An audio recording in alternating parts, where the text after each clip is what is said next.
Bah humbug. Giving gifts is a waste of money, but you should do it anyway. Hi everyone, it's Jeff, and this is Plain English, where we help you upgrade your English with stories about current events and trending topics. It's beginning to look a lot like Christmas.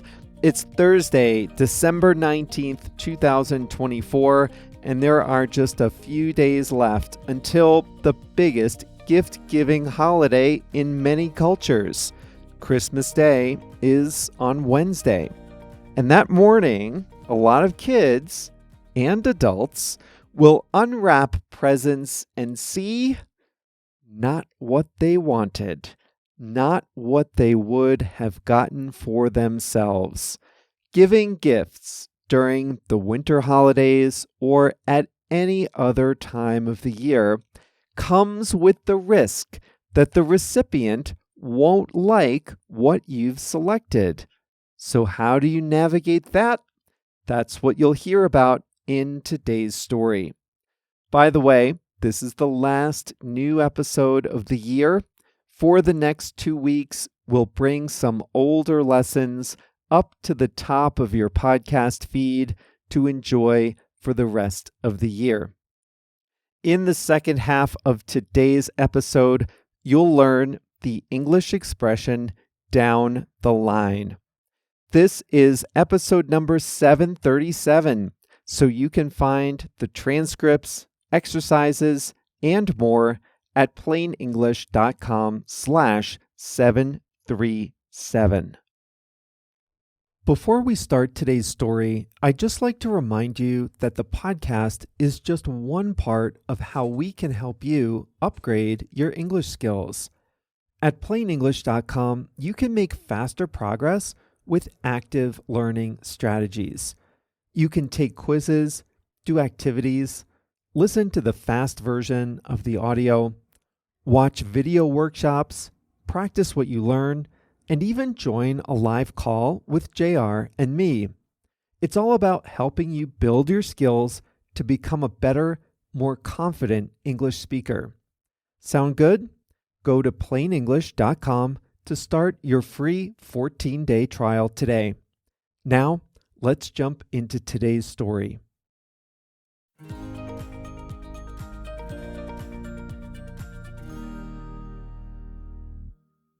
Gift giving. It can be fun. It can be exhilarating. It can be exciting. It can be stressful. It can be magical. It can be disappointing. It can also be, according to economists, a huge waste. In 1993, the economist Joel Waldfogel published a paper in the American Economic Review called The Deadweight Loss of Gift Giving. To economists, deadweight loss is a tragedy. It represents missed opportunities, ways we could have been happier or wealthier if not for some external factor. Here's what deadweight loss means in the example of gift giving. The giver spends money on a product for someone else, but the person receiving the gift may think it's worth less than what the giver paid for it. The giver might spend $100 on a gift, but the recipient might only get $75 worth of pleasure from it. The difference, $25 in this case, is the deadweight loss. It's the value that is never coming back. One person spent $100 to give another person just $75 in value. That's like setting $25 on fire. The buyer should have just given the recipient $75 and kept the other $25. The recipient would have gotten the same value, and the buyer would, economically speaking, have been better off. To make a maximally efficient gift, then, you should just give cash or gift cards to stores you know your recipient likes. I don't know about you, but that sounds boring to me. I don't want to live in a world in which everyone just gives everyone else gift cards. This economic paper has proven to be a great conversation starter, not because the findings are controversial, but because it makes you think about the purpose of gift giving. Why do people give gifts? One purpose of giving gifts is to transfer wealth. In a wealth transfer gift, the giver wants to make the receiver richer in some material way. This is the perfect time to look to that economic paper. If what you really want is to make the recipient richer, then the best and most efficient way to do that is simply to give money. But if that makes you feel uncomfortable, then do the next best thing to giving money. You can see this with wedding registries. In many Western cultures, the purpose of buying a wedding gift is to help the new couple with the expense of setting up a new, better life together. The purpose of this gift is to transfer wealth from the giver to the happy couple. And it's common to give money at weddings. But the next best thing to money is to buy from a registry of gifts, a list of things that the couple has said that they want. This minimizes the deadweight loss. There's very little chance that they'll get something they don't want. The same goes for new graduates. You might give a high school graduate a new computer to take to college, but let her choose the model. You might give a college graduate some money to buy furniture or pay a security deposit. These are wealth transfer gifts. But not all gift giving is like that. In fact, most gift giving is different. Giving a gift within a family is not about transferring wealth, but about something else. Most gift giving is about reinforcing social ties, about showing a person that he or she means something to you. And in these cases, even if there is economic deadweight loss, there's still a social benefit that outweighs the loss.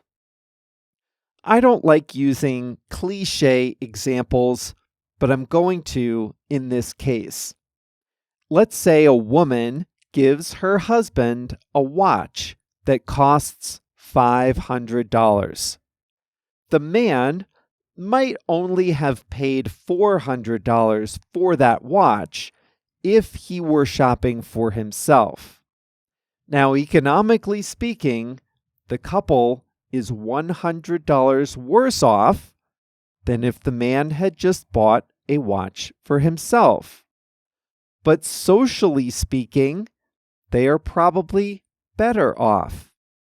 That's because now, for as long as he owns the watch, the man might think of his birthday or the occasion of the gift whenever he checks the time. If he travels for work, it might be a reminder of the bond he shares with his wife, and so on.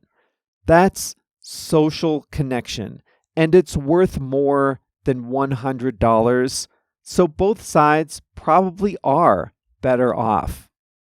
You get the idea. If you're going to give a gift, keep in mind that there's always the possibility of an economic loss. So as a gift giver, you should try to do things that make the gift about more than just money. Here are some ways you can do that. 1, you can buy something that the other person would like and would value, but that the other person would never buy for him or herself. A great example here is a professional massage. Many people consider it a luxury to go to a spa for a massage, almost too much to spend on themselves, but they would really like it.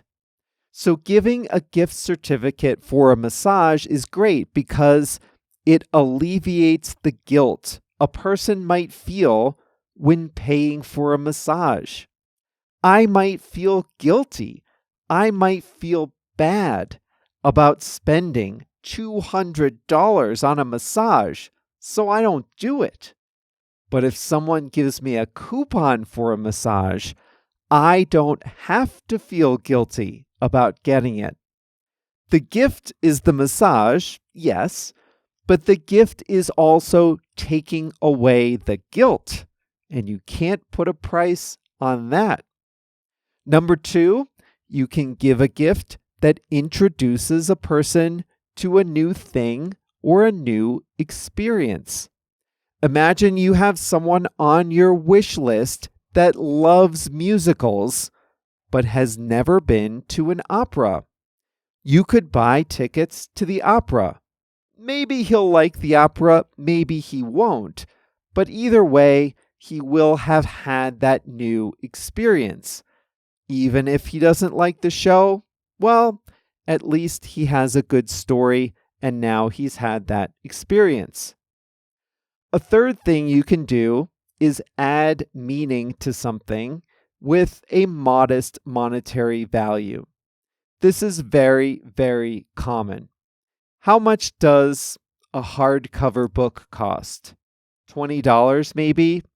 You might be able to spend a little more and get a signed version of the book. That makes it more meaningful. Or you can write your own inscription inside the cover, or pick out a colorful bookmark to place inside. Doing this adds a little personalization.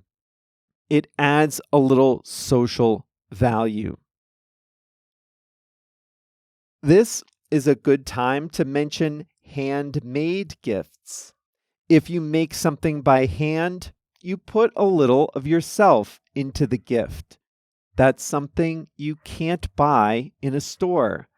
That's a great way of adding social value to a gift.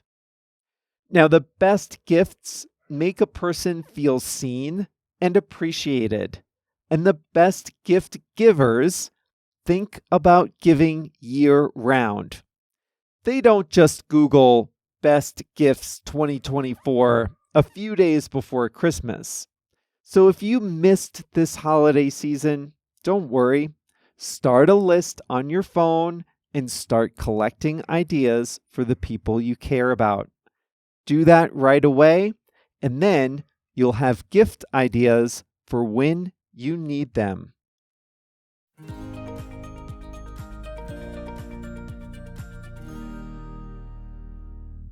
Joel Waldfogel, the author of that paper, wrote a whole book called Scroogenomics: Why You Shouldn't Buy Presents for the Holidays. But he did admit in an interview that he does buy gifts for some people, for people he knows well. And listen, I agree with that. If you don't know someone well, you can't add social meaning to a gift. So I say, think about the people you know well, give them a meaningful gift, and for everyone else, either don't buy them anything or give a Starbucks gift card or something like that.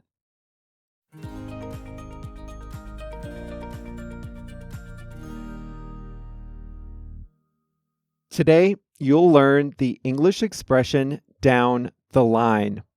This first appeared in episode 445. That was about a movement called right to repair. And that means that for a lot of complex devices, everything from tractors to your iPhone, you're actually not allowed to make modifications to the device or the way it works. If you want to repair it or modify it, you have to use an official company repair shop. Now, a lot of people think this is unfair.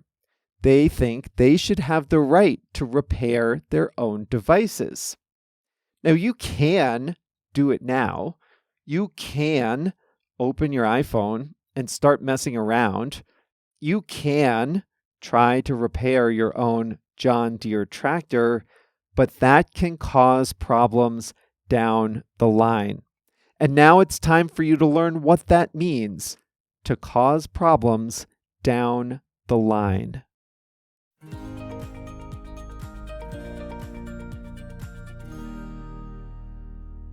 Down the line means farther in the future or later in a process. When we use down the line, we are usually making preparations or being careful about the future. Earlier today, I said that it can be dangerous for a tractor owner or an inexperienced repair shop to make changes to the software on a complex, modern John Deere tractor. A person might be able to solve the immediate problem, but if the solution isn't correct, it could cause problems down the line. That means it could cause problems in the future, problems that we can't foresee today. The makers of this equipment are worried that if they make their products easier to repair, it could hurt their profits down the line. That means it could hurt their profits in the future. Do you remember why?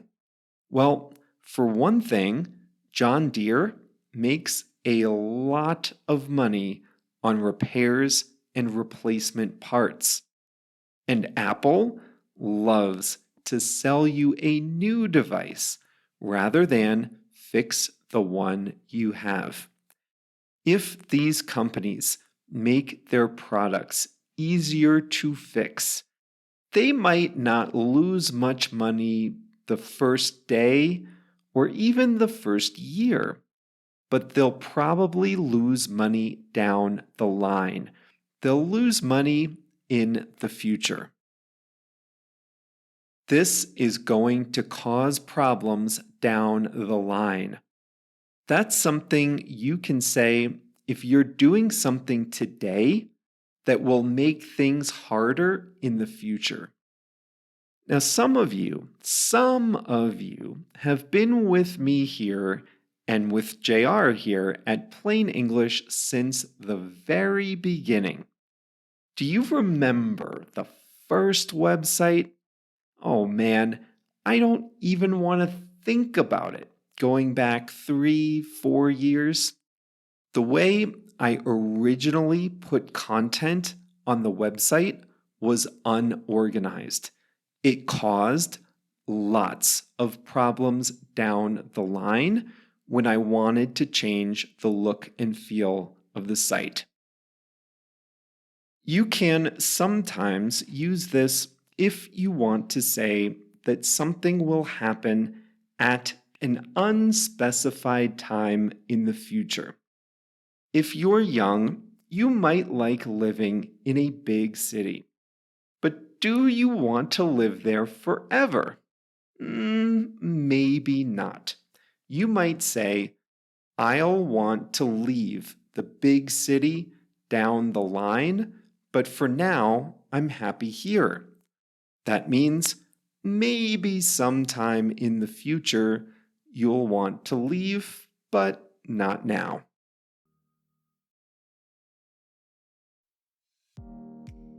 And there you go. That was Plain English for the year 2024.